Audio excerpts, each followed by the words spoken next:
आंखें बंद,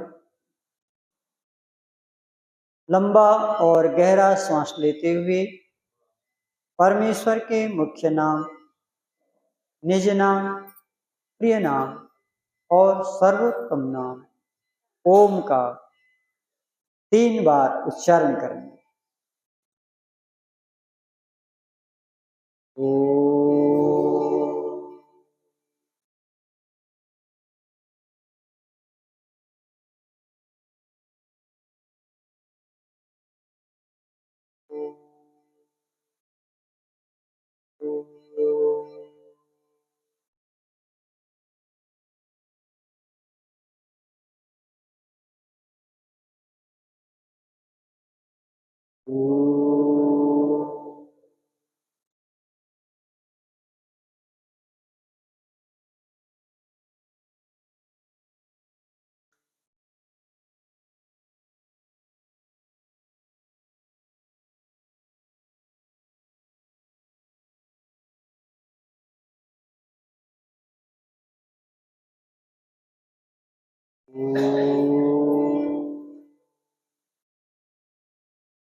ओम त्वं नः पिता वसो त्वं माता सत्क्रतो बभूव अधाते सुम्नमी अधाते सुम्नमी। ओम शांति शांति शांति। मंत्र बोले ओम त्वं ही नः पिता वसु त्वं माता सत्क्रतु बभूविथ अधाते सुम्न मीमहे। ओम शांति शांति शांति। मंत्र के प्रारंभ में ओम शब्द आता है। किसी भी मंत्र को जब हम बोलते हैं तो सबसे पहले ओम बोलते हैं। जब भी आप ओम बोलें तो आपके मस्तिष्क में एक भावना दौड़नी चाहिए, तरंग दौड़नी चाहिए। क्या? हे परमेश्वर आप सर्वरक्षक हैं। कौन सी तरंग उठनी चाहिए? हे परमेश्वर आप। ये तरंग आपके मस्तिष्क में रील की तरह घूमनी चाहिए। अब आप ये सोच सकते हैं कि भाई ये तो गड़बड़ हो रहा है, मेरी रक्षा की बात ही नहीं हो रही है, यहाँ तो सबकी रक्षा की बात हो रही है। तो वेद कहता है कि सबकी रक्षा में मेरी रक्षा हो जाती है। क्या कहा? सबकी रक्षा में मेरी रक्षा हो जाती है। और इस बात को महर्षि दयानंद ने वेदों से पढ़ के निकाला। पहले उन्होंने वेदों को पढ़ा, फिर उन्होंने समझा, फिर उन्होंने लोगों को बताया कि प्रत्येक को अपनी ही उन्नति में संतुष्ट न रहकर दूसरों की उन्नति को ही अपनी उन्नति समझनी। अगर मान लिया हम कहें कि हे प्रभु आप मेरी रक्षा करें, तो आपकी रक्षा में संसार तो छूट गया।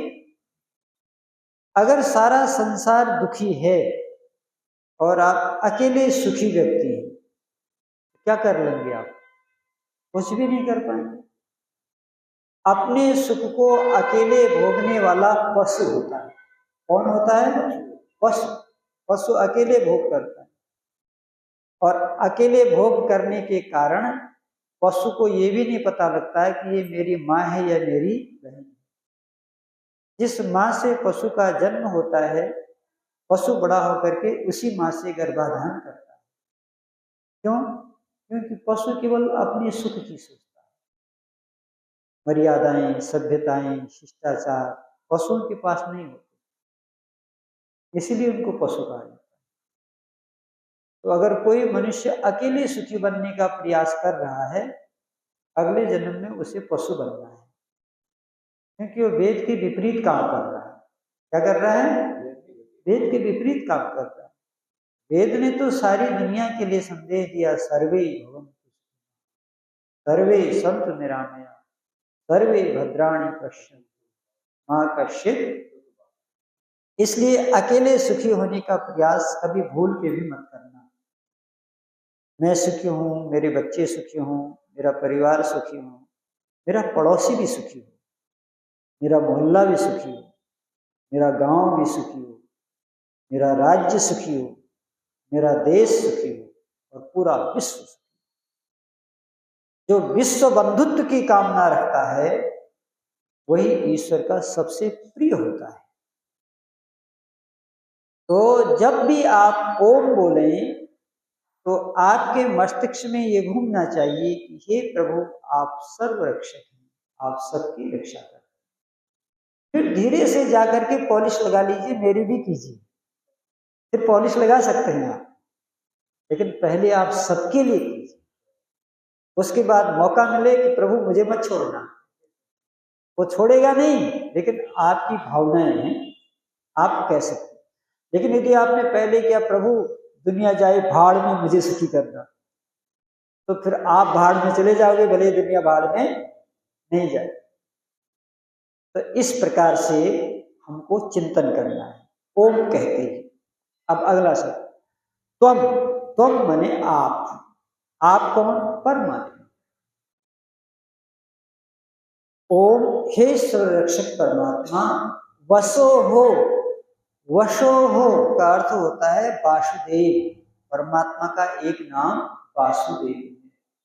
वो वासुदेव नहीं जो कृष्ण के पिता थे, वो वासुदेव नहीं, वो तो उनका व्यक्ति का नाम था।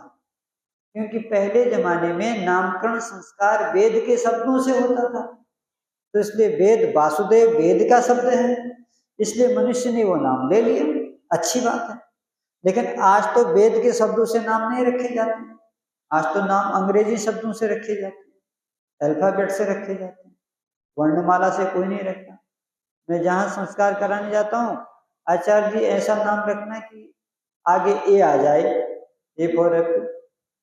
क्यों? बोलो सर्विस में जब ए नंबर होता है तो पहले पहले नंबर लगता है।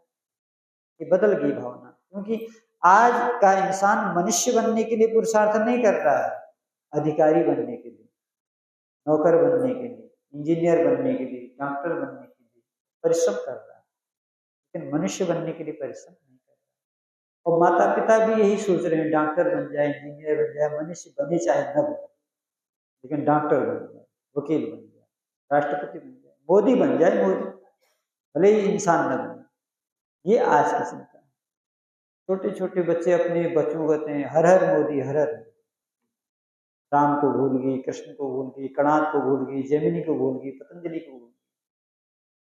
तो ये कारण क्या है? वेद विद्या के अभाव में ऐसा हो रहा है। इसलिए वेद ने कहा वसो, हे सारे संसार को बसाने वाले वासुदेव, ये अर्थ निकला इसका। हे सर्वरक्षक परमात्मा, हे सारे संसार को बसाने वाले परमात्मा, तुम मन आप ही मन निश्चय से न हमारे पिता पिता हो। एक लाइन स्पष्ट है। हे सर्वरक्षक परमात्मा, सारे संसार को बसाने वाले वासुदेव, आप ही हमारे पिता हो। क्या हो? पिता। पिता हो, पिता न हो, पिता हो। आजकल पीते ज्यादा हैं, पिता कम है, पीते ज्यादा हैं। मैंने एक व्यक्ति से पूछा तुम्हारे पिताजी का क्या हाल है? बोला हमारे पिताजी हमेशा पीते रहते। तो ऐसे पिता होने से कोई लाभ नहीं है। पिता का अर्थ स्वामी जी लिखते हैं, यह पालयति सह पिता। जो संतान का पालन करता है उसे क्या कहते हैं? पिता कहते हैं। तो परमात्मा किसका पालन करता है? सारे संसार का। जिस पिता ने मुझे जन्म दिया वो पिता तो केवल मेरा पालन करते करते मर के दुनिया से चला जाता है, लेकिन जो पिता परमात्मा हमारा है वो जन्म से पहले भी हमारा पालन करता था, मृत्यु के बाद भी हमारा पालन करता है और वर्तमान में भी हमारा पालन कर रहा है। उस पिता की आज्ञा का पालन करना ही ईश्वर की भक्ति है। और वो पिता हमको सिस्टम से ले चलता है। आज काले बाल हैं, 40 के बाद पिता कहेगा नहीं अब काले बालों की जरूरत नहीं, आप सफेद करो। परमात्मा जो पिता है वो बालों को क्या करने लगता है, और हम उसकी आज्ञा के विपरीत काम करते हैं, जाते हैं ब्यूटी पार्लर में काली करो काली करो। याद रखो जो सफेद बालों को काले करते हैं वो ईश्वर के भक्त नहीं होते, वो संसार के भक्त हैं। किसके भक्त हैं, संसार के भक्त हैं। कहते हैं दुनिया ऐसी चल रही, हम भी ऐसी। लेकिन याद रखो जिस दुनिया के लिए आप कर रहे हो वो दुनिया में आपके साथ थी न रहेगी। 4 दिन की चांदनी फिर अंधेरी रात। परमेश्वर की व्यवस्था में चलो। अच्छा ईश्वर इतना बेवकूफ था जो सफेद बालों को काले बालों को सफेद करता है? नहीं। जब परमात्मा काले बालों को सफेद करता है तो सावधान करता है, अब तुम्हारे दिन ज्यादा शेष नहीं। कहते हैं कैसे नहीं शेष है, सफेद न बाल आए हैं, जाएंगे अभी 150 रुपया देंगे काले कर देंगे। अब उसकी व्यवस्था को ठुकरा रहे हैं, अब दुख पाएंगे शुरू। ईश्वर से हटना ही दुखों का कार्य है। जैसे ईश्वर की व्यवस्था से आप हटे दुख आने शुरू। परमात्मा कहता है काले बाल 40-50 तक अच्छे लगते हैं, उसके बाद काले और सफेद अच्छे लगते हैं, दोनों मिक्स। क्या? अच्छा बताओ, जब आप दाल और चावल खाते हो, पहले दाल फिर चावल खाते हो या दाल चावल मिक्स करके खाते हो? हाँ यही समझो, ये जो काले और सफेद बाल हैं दाल चावल की तरह है। समझाओ लोगों को, लेकिन आप लोगों को समझाना नहीं चाहते हैं, लोगों वाली करना चाहते हैं। यही तो गड़बड़ है। हाँ अब उसके बाद क्या करना है, फिर आगे की व्यवस्था देखो। कुतर्क मत करिए, तर्क कीजिए। ये तर्क नहीं है, आपने कुतर्क किया, ठीक है। न समझना हो तो न समझिए, कोई जरूरी थोड़ी है कि उसको आप समझिए, लेकिन कुतर्क मत करिए। इसका भी हम काट दे देंगे, फिर क्या करेंगे आप? फिर आप नहीं फिर काटते रहेंगे आप। आपका काम काटते काटते काटते कसाई बनना पड़ेगा अगले जन्म में। उसका काम होता है दिन भर काटो रात भर काटो। इसलिए सत्संग को ध्यान से सुनो। तो फिर उसके बाद परमात्मा क्या कहता है, अब देखिए अभी उत्तर आ रहा है आपको। कभी कभी क्या होता है उत्तर उसी में मिल जाता है, थोड़ा धैर्य रखने चाहिए, उसी में उत्तर मिल जाता है। फिर परमात्मा पूरा सफेद करता है। क्या करता है, क्या कहता है, अब फल पक गया है। सफेद बालों का मतलब क्या है, अब फल पक गया है। और जब फल पक जाता है तो कच्चा खट्टा होता है कि मीठा होता है? मीठा होता है। बुढ़ापा पका हुआ फल है। इसीलिए तो बच्चे दादा को प्यार करते हैं, इसीलिए बच्चे दादी को प्यार करते हैं। जितना जितना दादा दादी के सफेद बाल देखते हैं उतना बच्चे उनको प्यार करते हैं। और जब दादा दादी के बाल भी काले रहते हैं, कहते हैं हमारे पापा के भी बाल काले, दादा के भी बाल काले, अंतर क्या है? कोई अंतर नहीं। तो वो प्रेम नहीं मिलता है दादा का, वो प्रेम नहीं मिलता है दादी का। याद रखो ईश्वर की व्यवस्था को समझो, दुनिया के बहाव में मत बहो। तूफान आता है तो बड़े बड़े पेड़ों को उखाड़ के ले जाता है, लेकिन जो बेंत के पेड़ होते हैं किनारे लगे हुए वो झुक जाते हैं। तो जीवन में झुकना ही परिवर्तन का पहला लक्षण है। जिस दिन बाल काले से सफेद होना शुरू हुए उस दिन आप झुक जाओ। और जब झुक जाओ तो कोई कितना ही कहे यार बाल सफेद काले करवा लो, फिर आप ना, अब झुकने का समय है, अब खड़े होने का समय नहीं है, वो समय गया। इसका मतलब निराशावाद नहीं है, इसका मतलब है कि हम एक नए युग की ओर जा रहे हैं, हम एक नए परिवर्तन की ओर जा रहे हैं, हम मोक्ष की ओर जा रहे हैं। मोक्ष में पकना पड़ता है, तो पहले मोक्ष में पके, उससे पहले शरीर को पकाना पड़ता है। शरीर के पकते फिर ज्ञान पकता है, और ज्ञान के पकते मोक्ष होता है। इसलिए कहा तुम ही नः पिता, हे प्रभु आप हमारी पालन करता है। क्योंकि काले बालों को सफेद कौन करता है? कौन करता है? ईश्वर करता है। ईश्वर की व्यवस्था है। आप जब पैदा हुए थे तो आप तो सोचते हो कि पैदा होते ही हम 25 साल के हो जाएं। हो पाता है आदमी? नहीं। लोग आशीर्वाद देते हैं, जल्दी जल्दी बड़े हो, जल्दी जल्दी दुल्हन आए, आशीर्वाद देते हैं ना बच्चों को। लेकिन कितने ही आशीर्वाद दो, वो अपने समय पर ही बड़ा होगा, क्योंकि वो आपकी मर्जी से बड़ा नहीं होगा, ईश्वर की व्यवस्था में बड़ा होगा। उसको ईश्वर बड़ा करेगा। जब उसको ईश्वर बड़ा करेगा तो ईश्वर का टाइम निर्धारित है। क्यों? क्योंकि ईश्वर का ज्ञान सर्वज्ञ है।